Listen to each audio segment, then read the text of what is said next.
Muito bom dia, igreja. Bom dia, bom dia, bom dia, bom dia. Nessa manhã de domingo, estou aqui de volta para falar com vocês sobre o tema das células desta semana.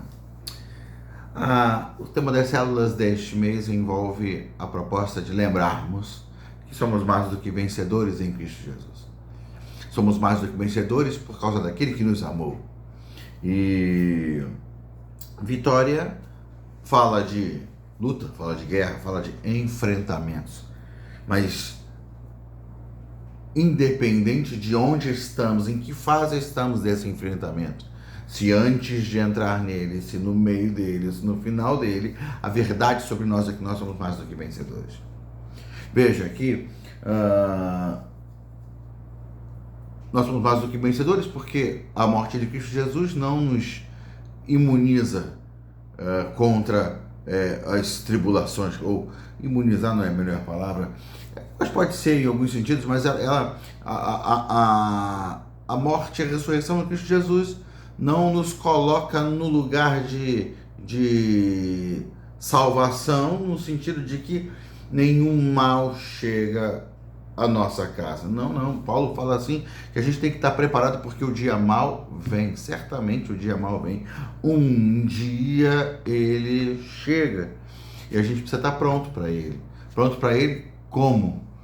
Com todas as soluções possíveis para resolver ele e mandá-lo embora rapidamente? Não. Nós precisamos estar preparados para enfrentá-lo. A gente Paulo fala de armadura, fala de armas, né? Ou seja, se prepare para entrar na guerra em qualquer momento. Se prepare, seja pronto para enfrentar todas as adversidades, todas as dificuldades, e esse é o nosso desafio. Quanto tempo vai durar essa guerra? Isso não depende de você.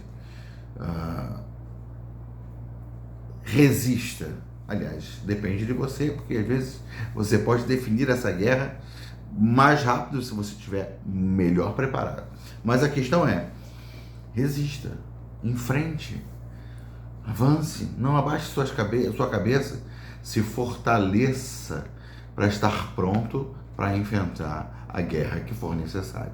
Sabe, Israel estava preparado para enfrentar uma guerra, mas por mais preparado que ele estivesse, ele estava, os seus inimigos eram muitos, né? Estou falando do processo de tomada da terra lá sob a liderança de Josué. Eles estavam naquele processo ali. Em determinado momento, eles estavam prontos para finalizar, para entrar com tudo numa guerra, só que o dia era pequeno demais. E eles queriam finalizar aquilo, queriam enfrentar aquilo. E de repente Josué ousadamente dá uma ordem ao sol. No contexto dele, limitado, ele estava dando uma ordem ao sol, mas a ordem dele ecoou no cosmos de forma muito diferenciada. Ele paralisou rotações, sabe, do planeta inteiro com uma oração. Um dia foi mais longo, em toda a história da humanidade, um dia foi mais longo do que deveria ser, porque um homem ousou crer que Deus estava lutando por eles. Aliás, essa guerra foi fantástica.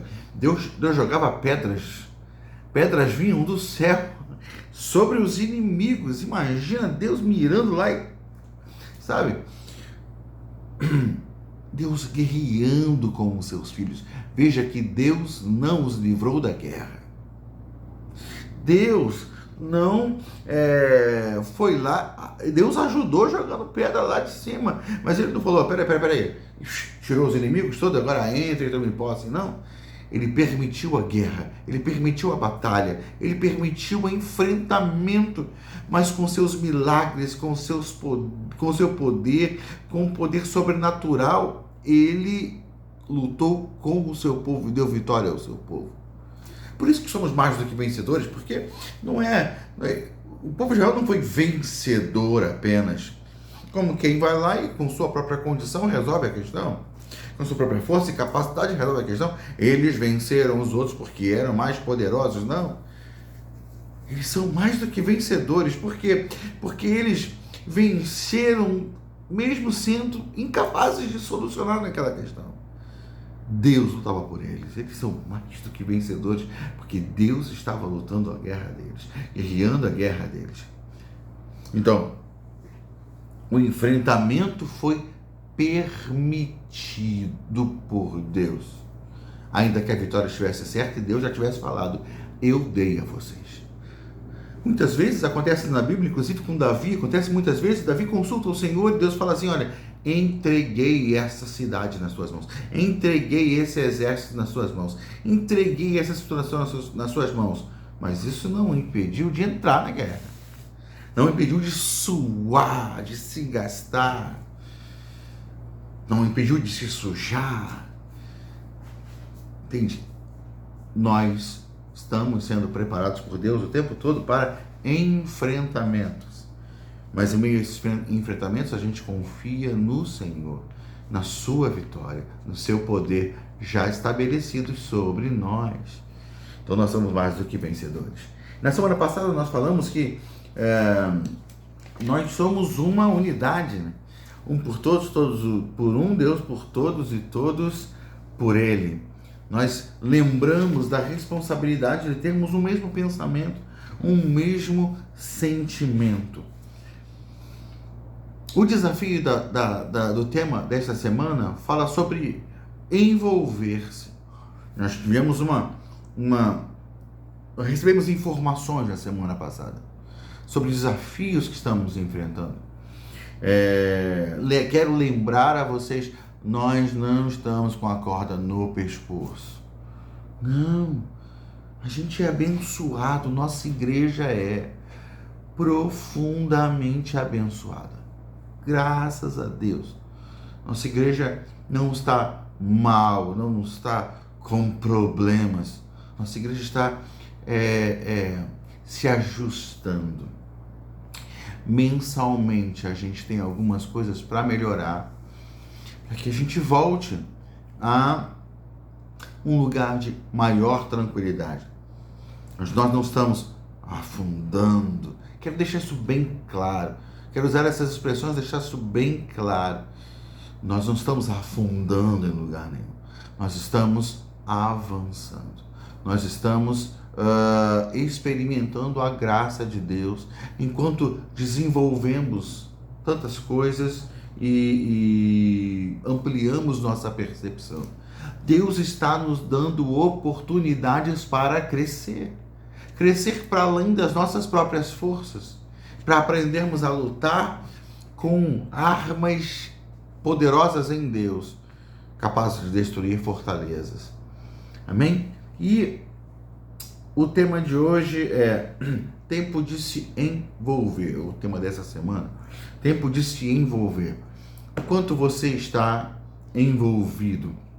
Sabe?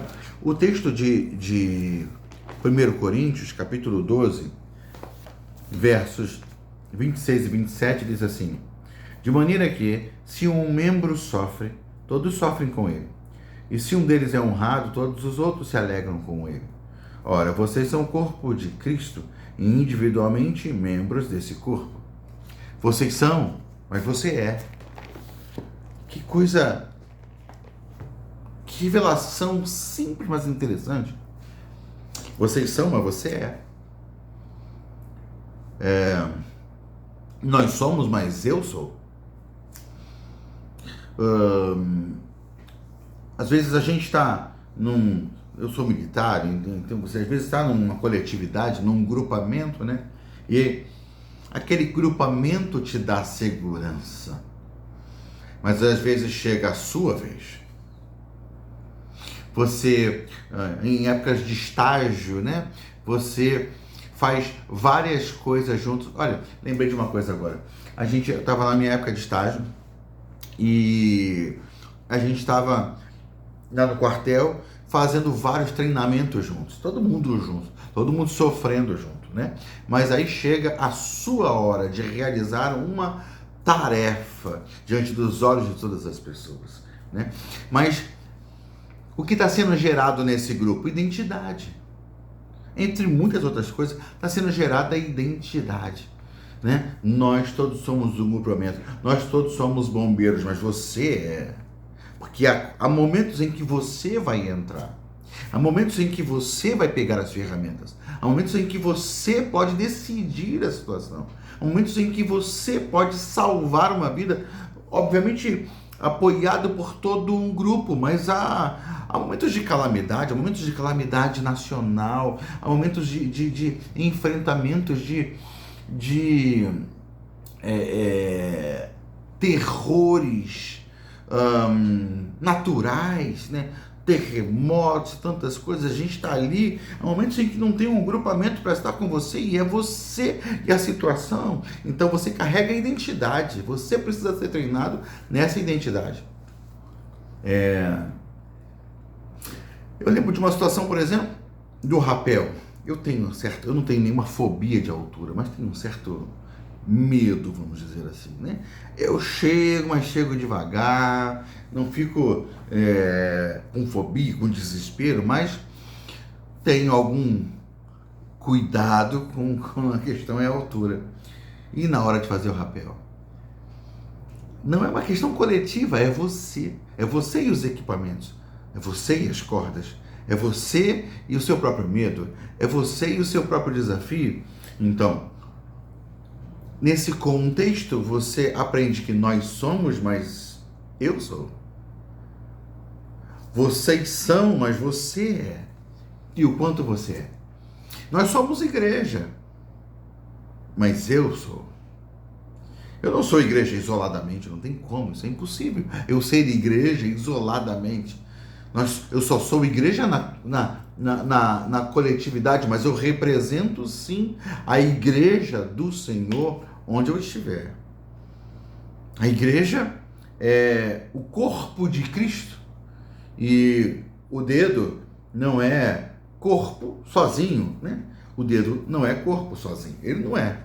Mas em determinado momento, esse dedo pode dar a digital que me identifica. Então, essas coisas precisam estar claras e precisam ser totalmente compreensíveis de todos nós. Nós somos, mas eu sou. Vocês são, mas você é. E tem uma história do Antigo Testamento que é muito marcante. Está lá em Esther, capítulo 7, ou Esther, capítulo 4. E a maioria de nós conhece a história de Esther, né? Então, Esther está vivendo num contexto em que ela é rainha na época ainda do cativeiro babilônio, né? O Império Persa estava governando, estava dominando sobre o Império Babilônio naquela época e havia o povo de Israel estava habitando ali, estava num tempo de aceitação de uma esposa, de uma rainha para o rei, porque a outra rainha tinha sido rejeitada. Esther entrou numa seleção, num processo de seleção, e aí nesse processo de seleção ela é escolhida como rainha. Então uma judia está lá no palácio, o rei não conhece essa procedência de Esther, mas a Esther, como judia, né, mas Esther está lá no palácio como sua rainha.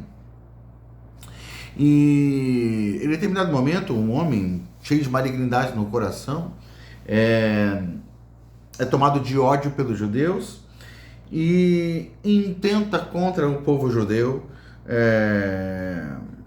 Havia muito capricho, havia muito ódio, muito capricho no coração desse homem chamado Amã, principalmente porque no momento em que ele foi honrado, Mordecai, que é uma pessoa importante nesse cenário, uma liderança importante entre o povo, alguém que se destaca, Mordecai não se prostra diante de Amã, reconhecendo, porque ele não se prostra diante de homens, ele foi ensinado assim por ser um homem de Deus, convicto da verdade das Escrituras.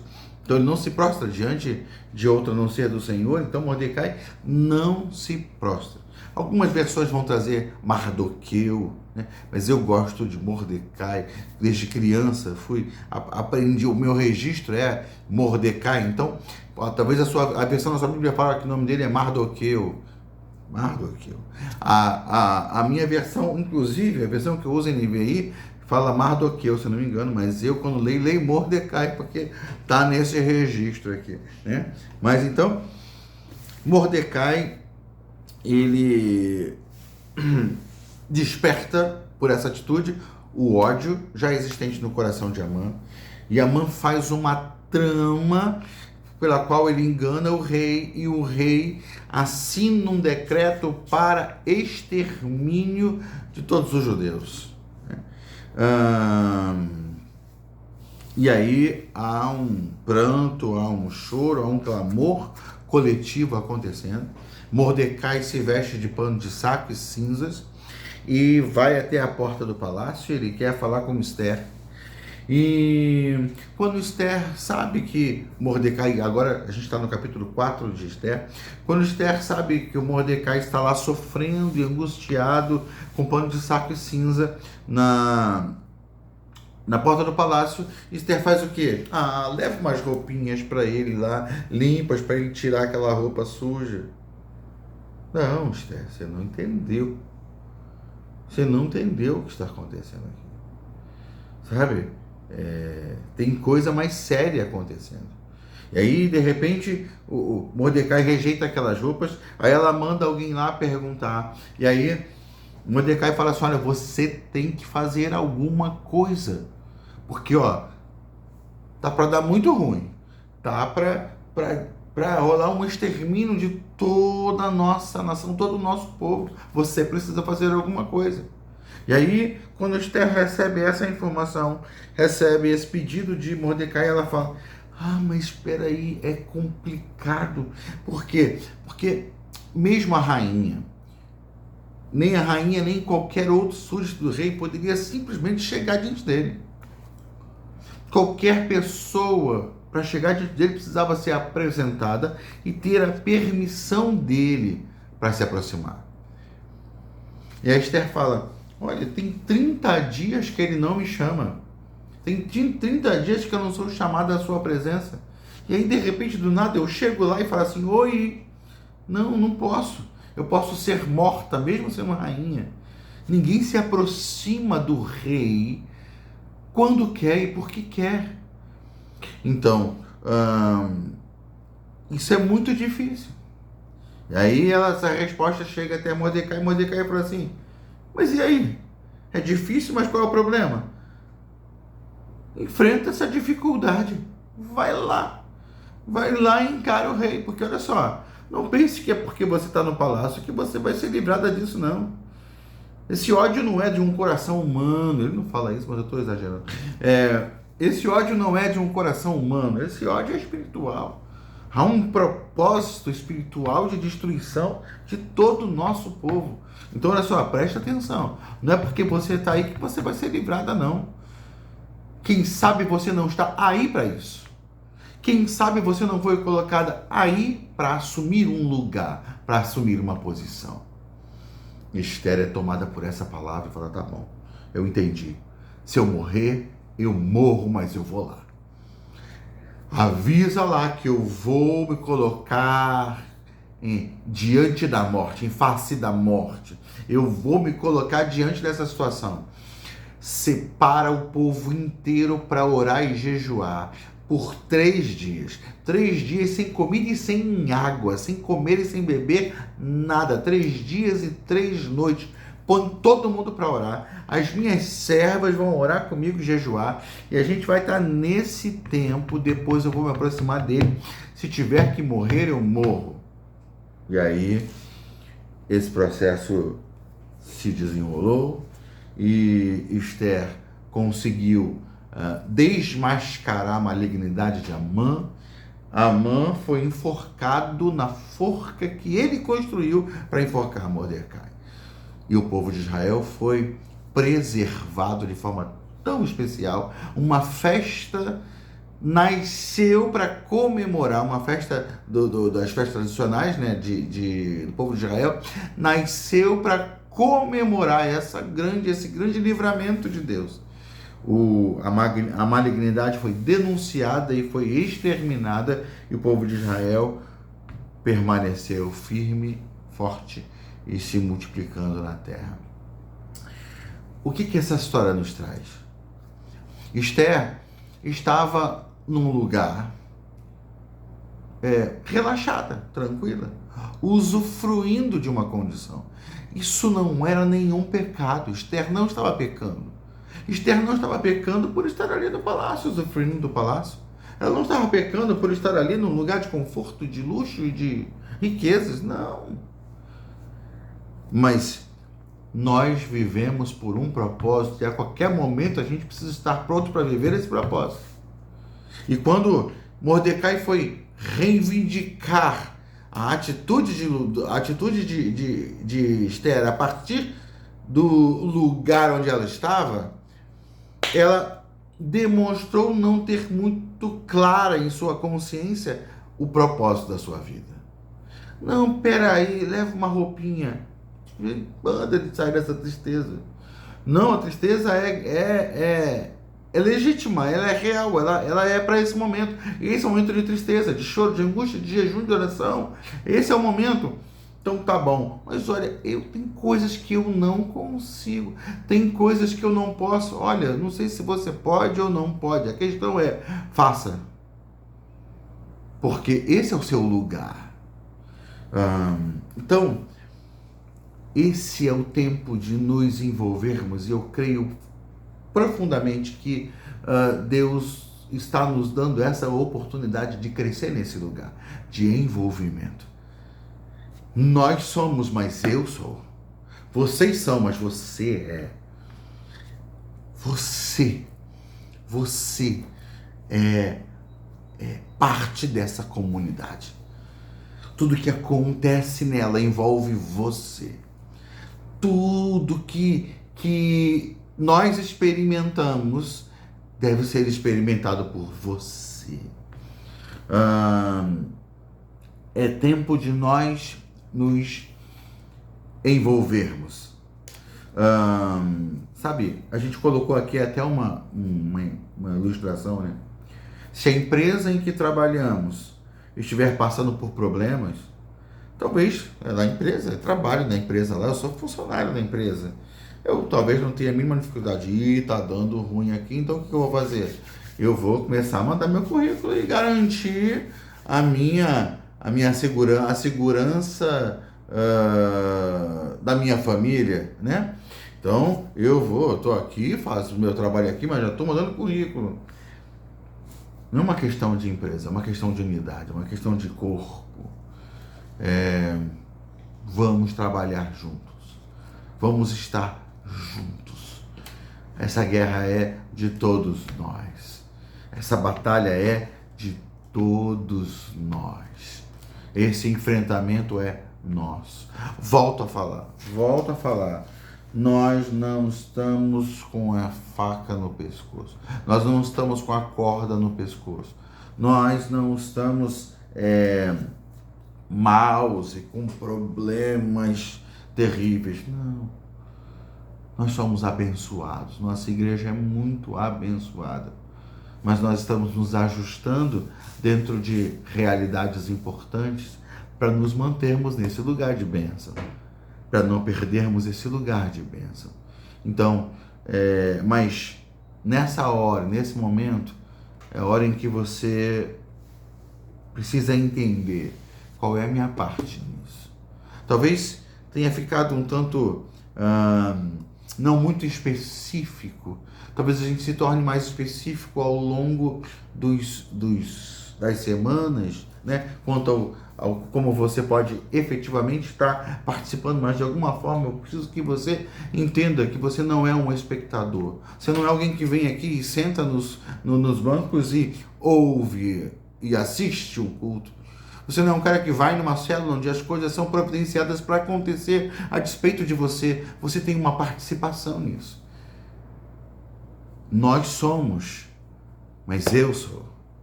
Vocês são, mas você é. Nós somos, mas você é. Tenha essa consciência. Tenha esse entendimento. Amém, querido? Que Deus abençoe você. Que Deus abençoe nossas células neste mês. Que Deus nos dê a graça de entendermos nosso lugar e nos desenvolvermos em meio a esse processo todo, nos desenvolvermos em nosso entendimento, em nossa clareza de missão e de propósito no Senhor. Amém? Qual é o seu lugar? Neste momento, o seu lugar é sobretudo o lugar de oração, de jejum. Jejue, busque o Senhor. Separe um dia na semana para jejuar. Comece separando amanhã. Escolha um dia na semana. Não é para esse tempo, é para a sua vida inteira, para a sua história como cristão. Separe um dia na semana para jejuar. Comece jejuando pela manhã. Tire o café da manhã, enfim. Depois estenda isso. Em algum momento, separe um dia inteiro jejuando. Vai ser uma bênção para você. Vai ser fonte de crescimento. Amém? Mas, sobretudo, nesse tempo que a gente está vivendo, jejue, ore, pergunte ao Senhor qual é o meu lugar. Como eu posso trabalhar, me envolver. Amém, meu querido? Deus abençoe você, Deus abençoe nossa célula nessa semana e Deus abençoe nossa igreja. Fique na paz. Um abraço.